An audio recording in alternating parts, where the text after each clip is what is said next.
In this video, I am going to discuss just a couple of parts of the course requirement. And in particular, we're going to look at these non-graded assignments. And then after that, I'll have a brief comment about participation in the class. So the first thing I want to just draw your attention to and explain a little bit are these non-graded assignments. And in the course overview video, I talked about these briefly, but you'll see these listed in the syllabus. You'll see these listed in the assignments and due dates in the Canvas site as well. But there's a variety of these things that are not graded, but they are required.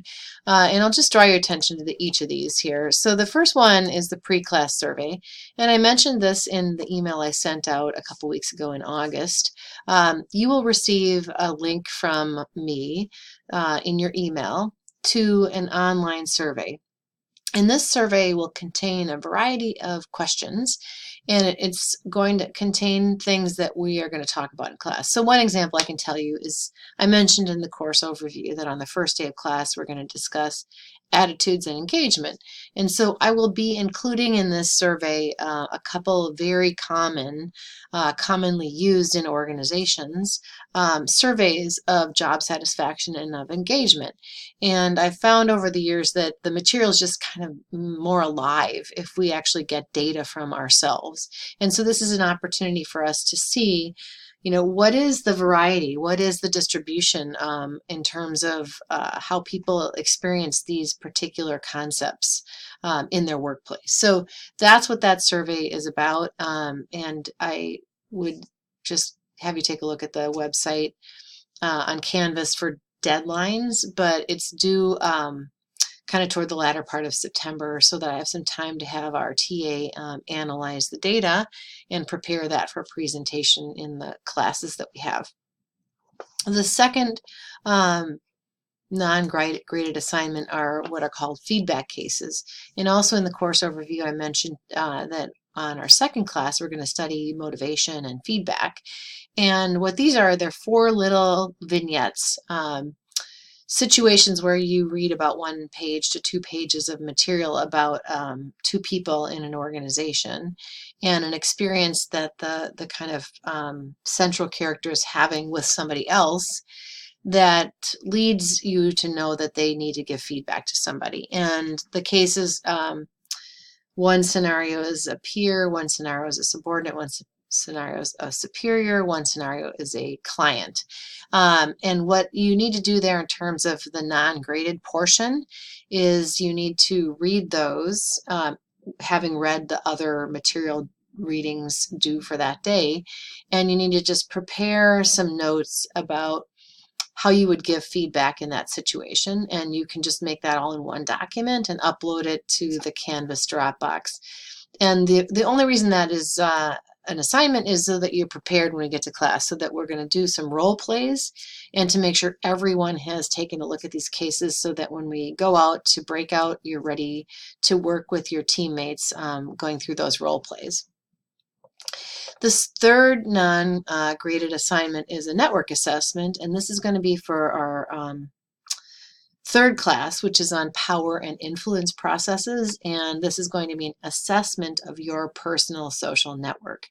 And this is a little bit tricky. There is a case, a Harvard case, that you need to read for this that actually has the assessment in it, but I don't have you do the assessment in the case. I have you use a spreadsheet that I have linked to on Canvas because it does automatic calculations for me and makes the process for me of analyzing the data and providing you feedback much faster. So with respect to the network assessment, take a look. That's going to be due just a few days before our third class meeting. And just take a look and you will read the Harvard case with it, but then make sure that you go to the Canvas site and download the network assessment Excel spreadsheet to actually complete the assignment. You will complete it, save it with your name, and upload it in the Canvas Dropbox, and there I can access it to do some analysis and provide some individual and class level feedback on our networks. Another non-graded assignment is what I call the organizational audit brief. And the organizational audit is the large semester-long group project. And I believe this is our third class meeting that's due, but double check that on the Canvas site. But what the brief is, it simply is a statement to me that you have identified an organization and a general problem that you want to do your project on. So it's just to keep you moving ahead. Since we don't start our class meeting until October, we're already about 4 or 5 weeks into the semester at that time. And so you and your team really need to be thinking ahead now to start thinking about what topic you might be interested in doing that project on and what organization you might want to partner with to do that project. And in another short recording, I'll talk a little bit more about that project, the scope, and kind of what we're hoping for you from that. So take a look at that and get started on that already in September, please. And then the final non-graded assignment is a simulation called Decision Making in a Crisis. And we actually have three simulations that we do in class, but 2 we can do in class, and this one we need to have you complete outside of class. So ahead of our fourth meeting, this is due about 2 to 3 days before our meeting on decision making, the fourth class. And again, it's due ahead of class because I need to analyze some of the data the simulation produces to be able to provide you feedback when we meet in the class. So all of those dates are available on the syllabus and on the Canvas site. So just please take a look there. I just wanted you to know and be aware that the kind of what these are and the purposes of these. Okay, so the final thing that I wanted to talk a little bit about in this particular video is class participation.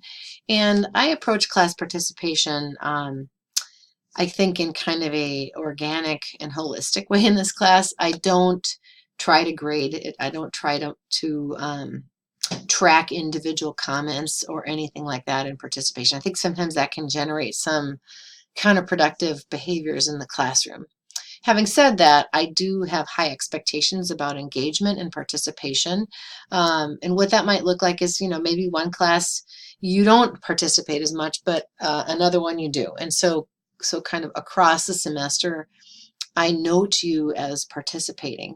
But another part of this is just your general kind of approach to the class, that you are present, you're attentive, and you are engaging with the material. And that can be in a lot of different ways, not just one-to-one comments.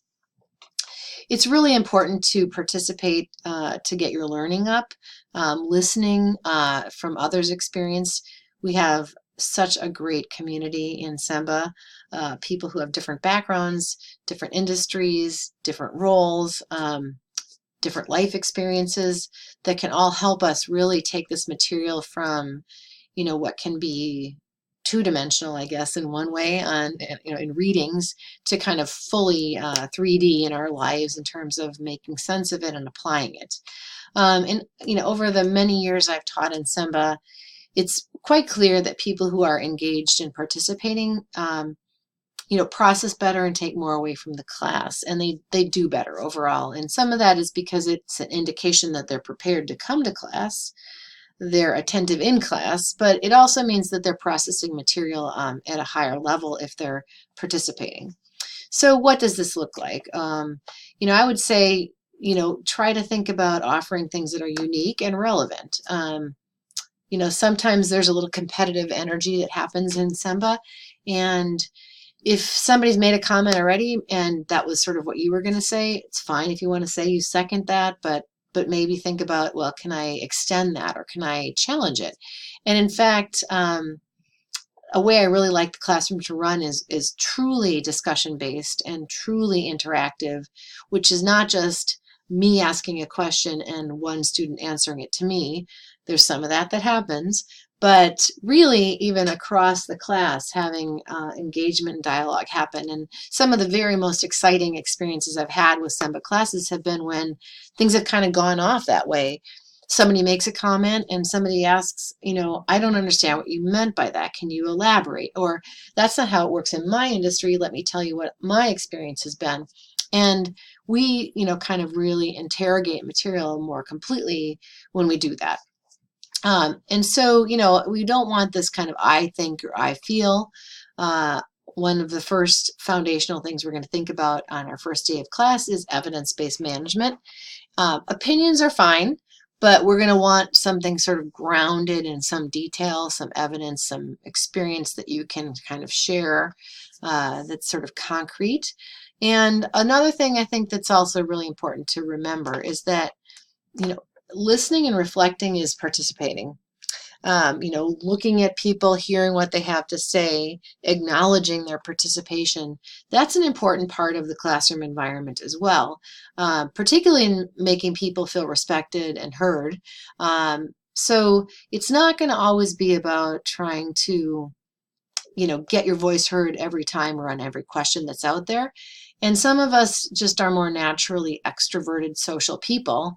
And so if you know yourself to be that way, then one of the things that I would challenge you to do is step outside yourself, engage in some self-monitoring, and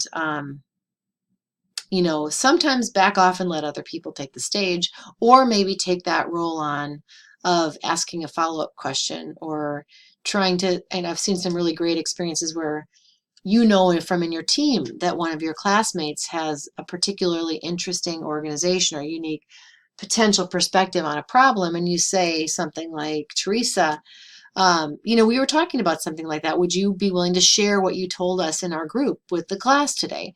Those can also be extremely powerful ways to participate, and I encourage you to think about that. The bottom line here is that I do not directly grade class participation. I'm not trying to tick names off a list, names off a seating chart. That just starts to feel too mechanical and robotic to me. However, what I would say is if you are routinely absent, whether that's you're missing class without clearing it, and in fact our policies are you need to be in class. We do understand that sometimes things happen, so it's important that we are aware of why. If you are in class physically, but it's pretty clear mentally you're not really there, if it looks like you're pretty regularly looking at your phone or your computer for something other than taking notes, watching the score on the game on Saturday mornings, those are reasons why, if that's sort of chronic behavior, I might in fact lower your grade. Or if you're sitting on a borderline, that may affect your grade downward. It might affect your grade upward the other way as well. So there's not a direct, explicit ticking of participation that can happen. And largely my experience is that Semba students are engaged and they participate at high levels. So this is usually not anything more than encouraging that and also suggesting that there's kind of multiple ways to enact participation in class.